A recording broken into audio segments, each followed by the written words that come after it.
ஒரு அழகிய மலை கிராமம். அங்கு வாழ்ந்தான் மாறன் என்ற இளைஞன். வாழ்க்கையில் எதுவுமே அவனுக்கு சரியாக போகவில்லை.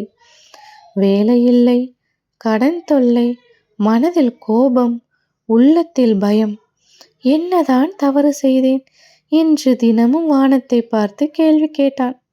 ஒரு நாள் மிகுந்த மனச்சோர்வுடன் மலை மேல் இருக்கும் பழமையான சிவன் கோவிலுக்கு சென்றான். அந்த கோவிலில் பெரிய அலங்காரமும் இல்லை, ஆடம்பரமும் இல்லை. ஆனால் ஒரு அமைதி மட்டும் இருந்தது. மாறன் சிவலிங்கத்தின் முன் அமர்ந்தான். கண்ணீர் தானாக வழிந்தது. ஈசா, எல்லோருக்கும் எல்லாம் கிடைக்கிறது, எனக்கு மட்டும் ஏன் இப்படி என்று கேட்டுக்கொண்டிருந்தான். அப்பொழுது அங்கே இருந்த முதிய சிவபக்தர் ஒருவர் சொன்னார், மகனே, சிவன் கேட்பதற்காக அல்ல, நம்மை கேட்க வைக்க வந்த தெய்வம் என்று. மாறன் புரியாமல் பார்த்தான். அந்த முதியவர் தொடர்ந்தார், சிவன் தலையில் சந்திரன் வைத்திருக்கிறார், அதாவது காலம் நம்மை அடக்கக்கூடாது.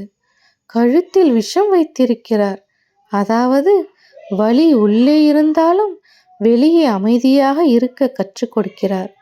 கண்கள் மூடிய யோகியாக இருக்கிறார், அதாவது பதில்கள் வெளியில் இல்லை, நம் உள்ளத்தில் தான் இருக்கின்றன.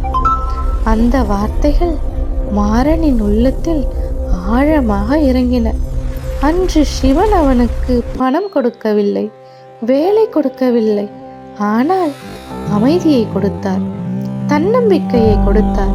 அந்த நாளிலிருந்து மாறன் கோபத்தை அடக்க கற்றான், பயத்தை எதிர்கொண்டான். ஒவ்வொரு நாளையும் ஒரு பிரார்த்தனையுடன் தொடங்கினான். காலம் கடந்தது. ஒரு நாள் அதே கோவிலுக்கு மாறன் மீண்டும் வந்தான். இந்த முறை கண்ணீருடன் இல்லை, புன்னகையுடன். சிவலிங்கத்தை பார்த்து மெதுவாக சொன்னான், ஈசா, நீ என் பிரச்சனைகளை மாற்றவில்லை, என்னை மாற்றினாய். அமைதியாக மணியோசை ஒலித்தது. ஓம் நம சிவாய. இது போன்ற சிறு கதைகளும் அதன் கருத்துக்களும் உங்களுக்கு பிடித்திருந்தால் இந்த வீடியோவை லைக் செய்து சப்ஸ்கிரைப் செய்யுங்கள். சிவன் அருள் உங்களோடு இருக்கட்டும்.